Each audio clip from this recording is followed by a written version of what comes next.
Hi guys, we're here with 3-generation restaurateur. He's currently taking over the Coconut Grove food scene, maybe Miami. And I'm super excited to be here. Andrea, welcome to Coffee Conversations. Thank you for so having much. Thank you for having me. This is a super full circle moment from how we met. I often tell you, and I wasn't exaggerating, you started it all. And I was someone who never dabbled in social media, doesn't have private social media accounts, and turned my nose up at it a lot in London, even though some of my employees there thought I was doing the wrong thing.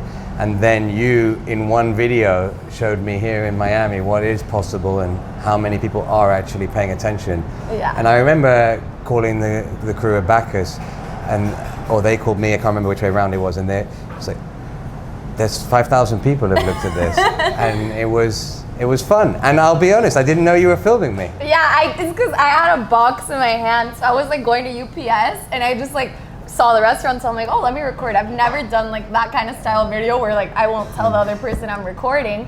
And it actually like just felt super organic. Everybody loved it. Our conversation flowed super well, and I don't think either of us would have expected that we would end up here. And luckily you guys invited me to the family and friends, and I got to experience Cotoletta, and it was amazing. I think a super unique part of this restaurant is the hospitality. For me, that's like super important, so it makes me want to come back to a restaurant every single time and time again. And I'm curious to know why you guys chose Coconut Grove. I often say Coconut Grove chose us more than we chose Coconut Grove. As you can hear from my accent, I came to Miami less than a year ago for the first time. I'd heard about Coconut Grove. I'd heard about, obviously, Miami Beach, although I'd already been told don't bother even looking there. And this came up by chance because one of my partners knew the owner of this restaurant in its previous guise. And the one that used to be here. The one that used to be here, Minty Z. Yeah. And I came here a couple of times with him, and always very respectful of other operators and what they do, especially people who live and breathe it, like the old owner of this place. Mm-hmm. And then one day he just said to my partner, does Andrea want the restaurant? I'd like to go to California. And so was born this location. Well, what's amazing is like this is a neighborhood where everybody, you walk in and the owners are there present, they're talking to you, they want to hear about your experience, they want to make sure you have a good time. And I feel like it's unique to other Miami neighborhoods that maybe aren't so much like that. So I feel like you guys really hit the nail on the head with the location. That's what we wanted. We wanted a neighborhood, and all the restaurants that I had in London, regular customers, and local environment was always the key to the success of the business. And I often say a restaurant's like a tree. You need to go down deep with your roots, and if you can't make the business work with what's directly around you, then you're going to fail. We hope that people will travel to us, but that's not our first goal. Our first goal is to look after the people that live in Coconut Grove. And to your point, Coconut Grove feels the most like a European neighborhood that like I've either grown up in or lived in, which is rare for Miami. And so let's hope that Coconut Grove doesn't sell out. But I don't think it will. I think a lot of the people that live here are people that have been here for years and years. So I moved to Coconut Grove like 5 years ago. I've seen this entire neighborhood completely change. Like back in the day, you would walk in the streets, you wouldn't see as much crowd, you know? In my opinion, I think the path of like Miami real estate is always a mall. So the second Coco Walk was redeveloped and they made it nice and drew in so much crowd. And now if you see any video on the internet, it's everybody talking Coconut Grove. Coconut Grove's the best new neighborhood. Yes. Where to move, Coconut Grove, you know? So it's crazy because you guys kind of rode that wave. I mean, as ever, life is about luck and timing, and we like seem us, to be how in we met. Exactly. That's luck and timing. Right place, right time. Lucky I was in a good mood that day. What inspired you guys with like the design? Because obviously the restaurant's beautiful. Every little detail is like so telling to like the story of like the restaurant and the place, and it makes you enter and you don't feel like you're in Miami. It really like transports you. Really, none of it's trying. So this is very much who we are. I'm probably the least Italian of all of the sort of key members of the team. I'm Italian half, so I don't sound Italian, although I speak it. But this is really what we would do for restaurants naturally. So the idea was to have a very homely, warm feeling place. Osteria, trattoria feel, traditional, homely, but with this quirk with being the menu, which I'm sure we'll get onto. But everything else is actually very old-fashioned. I also like restaurants that sort of pack them in, and you get that feeling of coziness from the proximity. You know, the old French bistros where they have to pull the table out to get you in because there's not even enough room to slide in. I actually also love that factor that the tables are so close together, because when I came to the opening, I was chatting with the people here, chatting with the people there, you know. So suits your character. Always chatting. No, but it is true, and I wanted a place where you didn't know who you might sit next to or who you meet. And I think that also ties itself in with the community and neighborhood.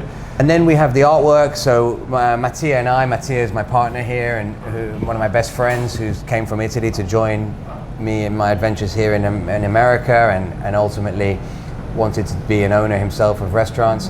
And we always worked in ties.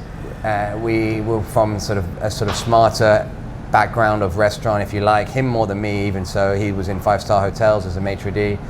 And so this was us like hanging up our ties. We come to Miami and we like to wear jackets for our guests, and we believe in a certain elegance, but this place is supposed to be relaxed. And that's like a hidden story. I don't think people have heard about the Thai history. No, the Thai history. So we brought the ties, and you know, in England you say when you retire, you say you hang up your. So if you're a footballer or soccer player, you hang up your boots. I also hang up your gloves. You were a pro soccer player. Yeah, nearly. I was nearly a pro. I mean, I played for pro teams, but I didn't make it as an adult, unfortunately. But so that's the ties, and then these are Mattia is a very, very cultured young man, more than me, I must say, and he grew up near the theatre in Bologna, and so these are all the covers of the opera house there, of all the various ballets and shows that have been there. And it's done by an artist who designed our logo for the San Lorenzo restaurant, which is the, you know, sneak peek as to what we're going to be doing next. And so this all ties in because Ricardo Guasco, who we love, who has this like sort of almost cubist style, we've interviewed him, he's fond of us, and he was happy that we took these without him knowing into the restaurant. But it ties everything in as being something that's very much part of our story and something we want to share with the guests. What I thought was so crazy is that I met you, and a week later I walk by and it's completely done. Like, the way this restaurant happened was so fast, and so like you guys did not miss a detail. Everything just came out so beautiful, and I just walked by and I was like, there's no way last week it did not look anywhere near like this. Well, I mean, first of all, I'll thank Eduardo Suarez and his design team, and he's, you know, part of our, I always say that we have the inner circle of people who we're going to keep together for the journey of this growth.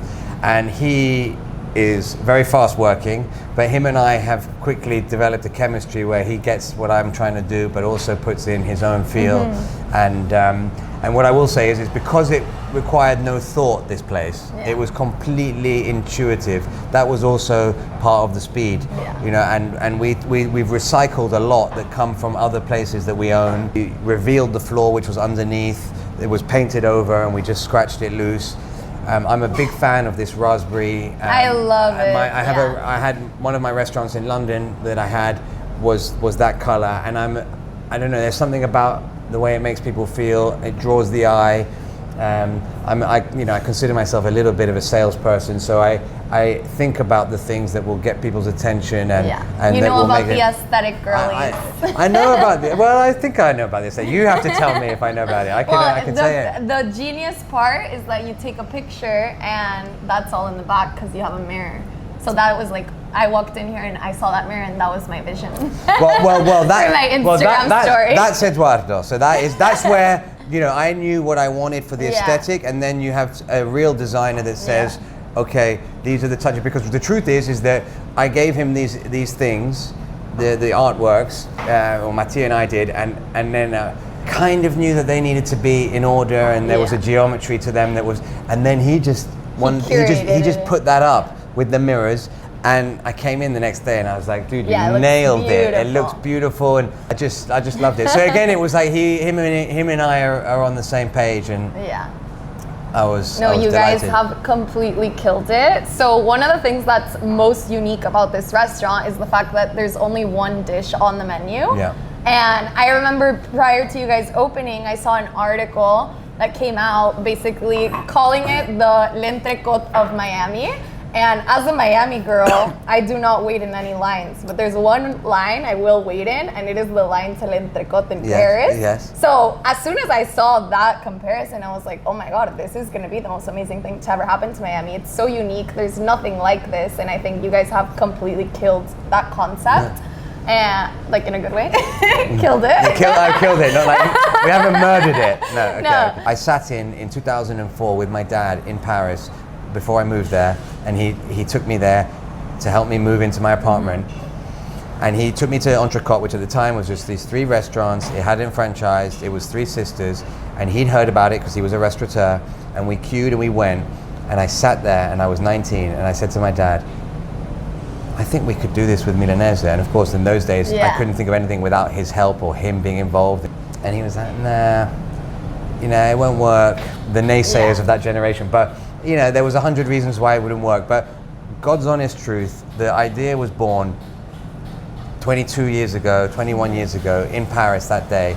And then here it is. But it's the execution that I didn't fully plan. In terms of it's kind of grown on its own into what it is, and that's the thing I'm more proud of. Yeah. That makes us nothing like Entrecôte, because I don't have any bad words to say about it. But we are so Italian and they are so French, and whereas I will never hide that it inspired me, and I thought, wow, this is not just clever, but because my prism of decision making is always what's better for the customer. I never think of the business first. I think about what is better for the customer, and this specializing in something and giving it a good price is better for the customer. The price is amazing. $80 for 2. Where in Miami do you find that? Nowhere. Well, nowhere, and we can afford to do that and make deal. money like that because of the way we've risked it by only doing one. And our duty is to then pass on to the guests the benefit that we're benefiting from. And so win-win, but if it's not done to make the customer's life better, then it's not worth it, and it doesn't last. I think you guys should be super proud of how you have been able to come into the Miami scene and kind of make your mark from being from London. Tell us about your history. Where else have you lived, Andrea? I want some background info. You want some background info? Okay.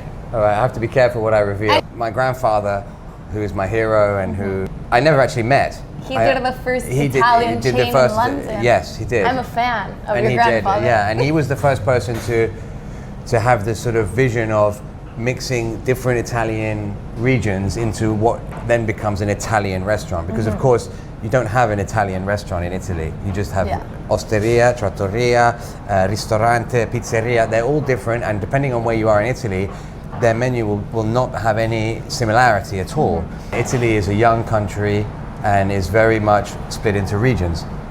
But he worked out how to create the Italian restaurant, and in that sense was a visionary. But what he was most special for was how he treated people. And so I know him through all the employees that worked for him, of course family members too, but it's the employees that worked for him that then worked for my dad, that then I, as a young boy, worked with. They were the ones that made me very proud of him and what he did. And he definitely left a mark on them. He left a mark on them, and the mark is profound because I do a lot in his honor, and I hope that means that he continues onwards, and even though he died 50 odd years ago.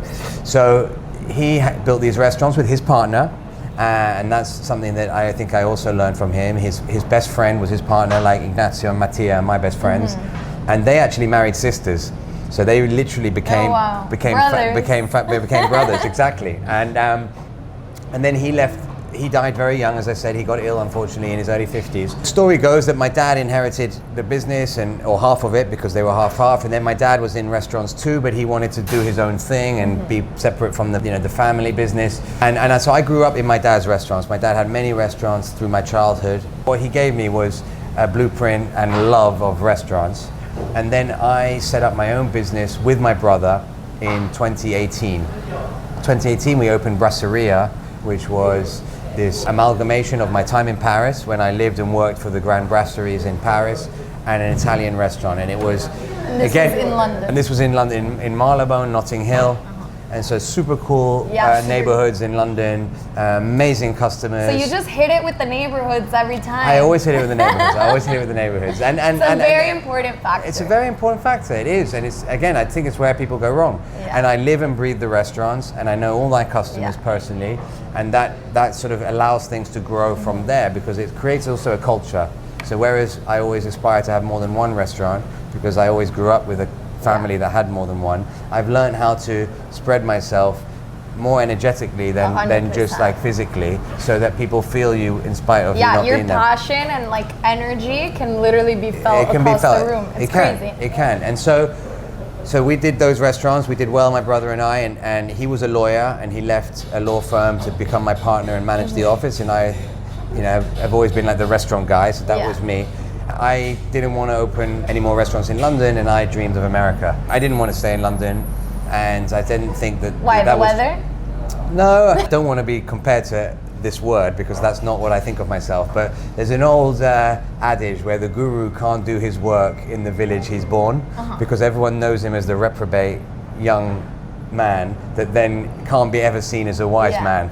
And that's kind of my story in some way. Regardless of the recent successes, that I'm not able to free myself and be not new, because this is still me, but be the fresh Andrea. I was grateful for my family ties in the restaurant world, but in London it was like I was in a box. Also, I feel like in Miami it's kind of like you're making your name here on your own. Exactly, and I always dreamed of doing that. And my mum's American, so that's a snapshot there, that she was born in New York, although she never really lived there a long time. My grandparents lived in New Jersey, so I always felt American, and I was always very proud of America. So except for the accent. Except for the accent, well, that's the best bit, you know. I'm not too much of anything. I'm not too Italian. I'm not too English. And so my brother and I disagreed, and I said, look, buy me out, and I'm going to go and start again. 2023, I exited from that business. I had some personal money to do something, and I was like, I'm coming to America. And again, through a circumstance, I ended up in Miami, because my vision was New York. And New York's like sort of... you give very New York energy, honestly. And New York is where I feel the most connected, and I love there. But my wife and my daughter wanted to live in the sunshine, and I met Ignacio, who was like, Andrea, here is where your talents will be best exploited. And he was right, and we found something together, and then he said, let's do it together.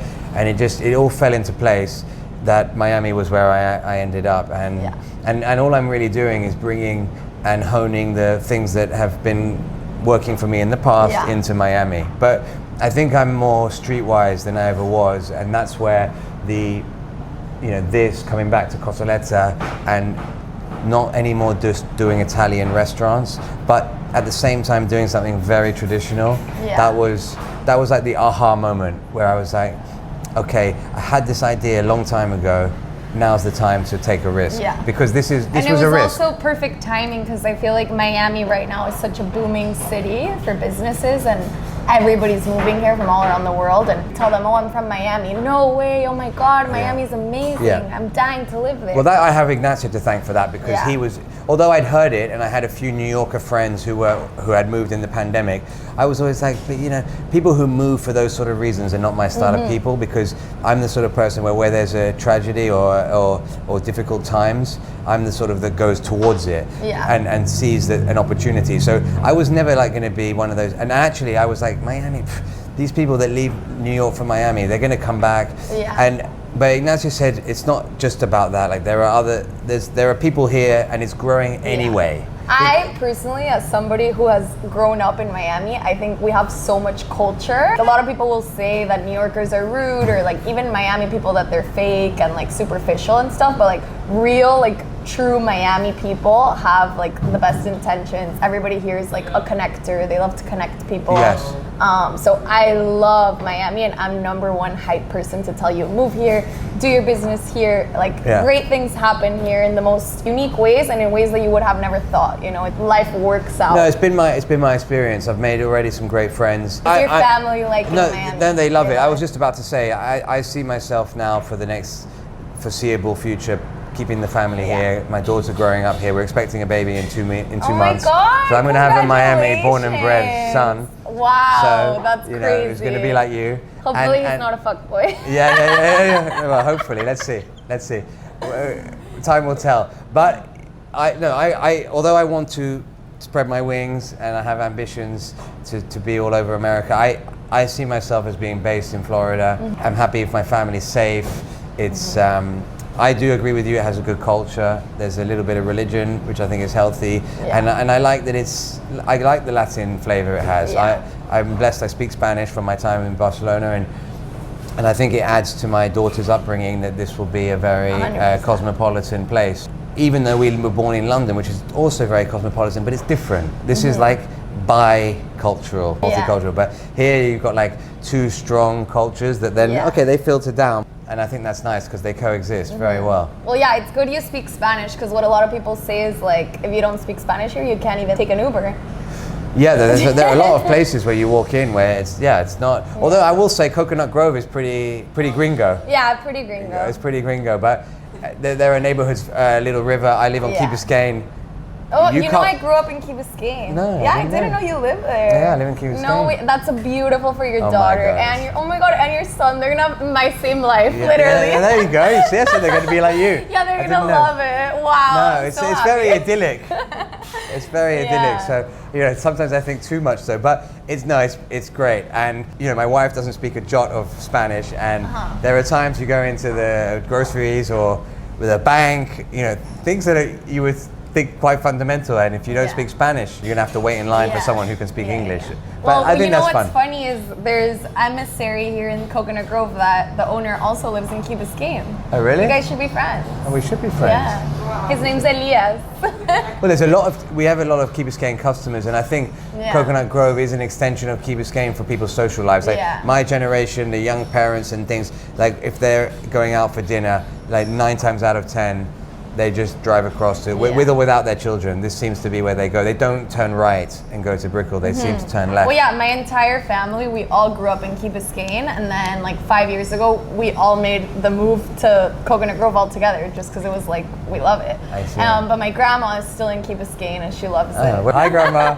It's fair to say that we believe Cotoletta can, in a nice way that's organic and without losing its vibe, can grow to certain parts of America.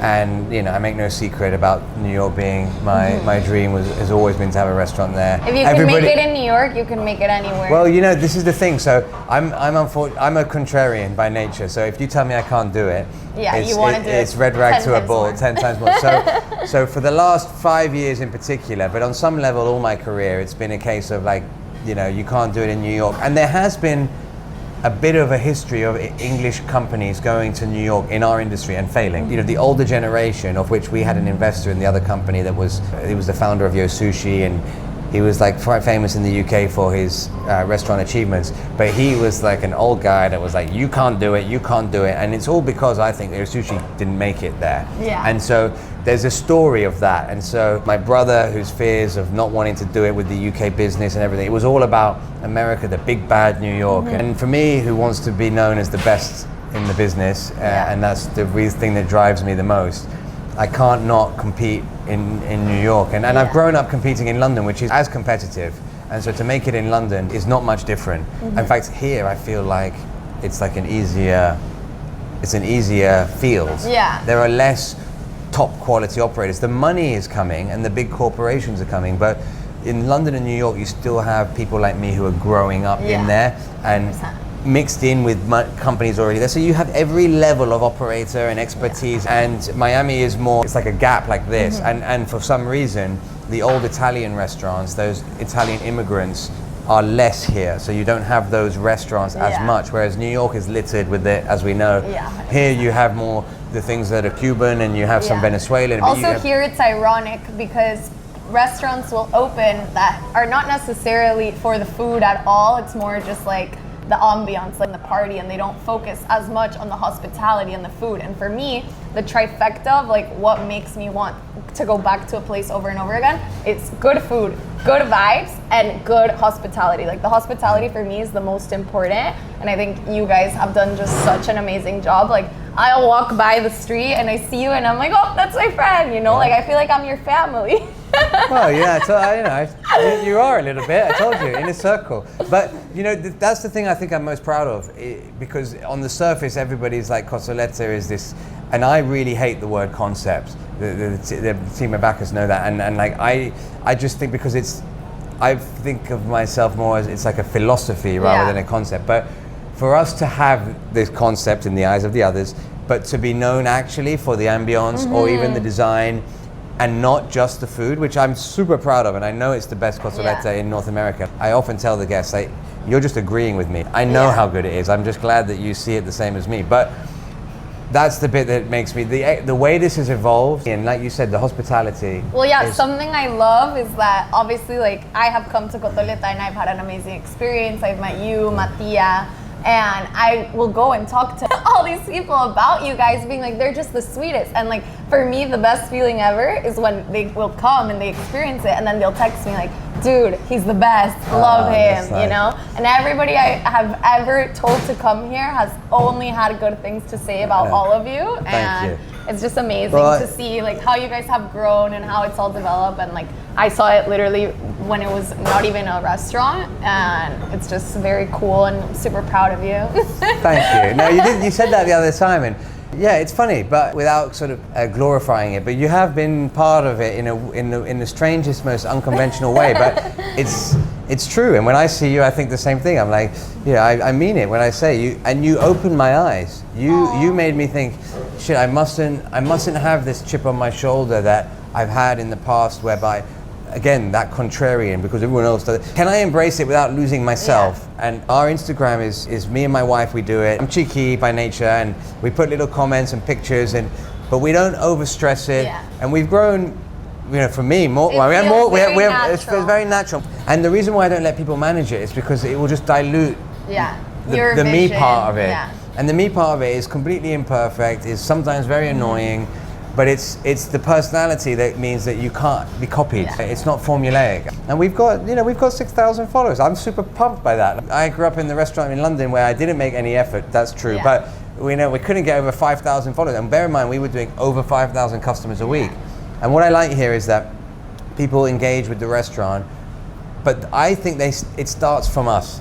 So going back to me and you's encounter, if we didn't have a good, natural, fun something that we had, it wouldn't have become a video. But you did get invited, and you did reveal a new restaurant. But I think something that happened with us then, and that's what's happening in this restaurant. Connection. We don't make a big fuss on the presentation. Like, we don't think that that's the most important thing of the food side. We dress nicely, and I'm all into aesthetic, but I don't like over aesthetic.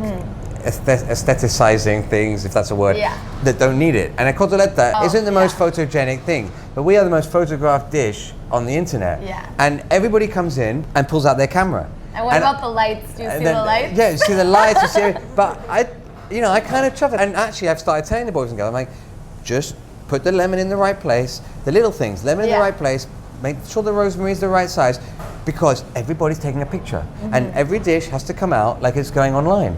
And it's also the first time these people will see it. I love how it's grown out of that. And again, I didn't plan it. It would have been... Everything just worked out. Yeah, it worked out. Like all organically. Well, I love that. Thank you so much, enough. Andrea. I'm so grateful that you gave me time today to speak to you and hear about your story. And I'm super inspired, honestly.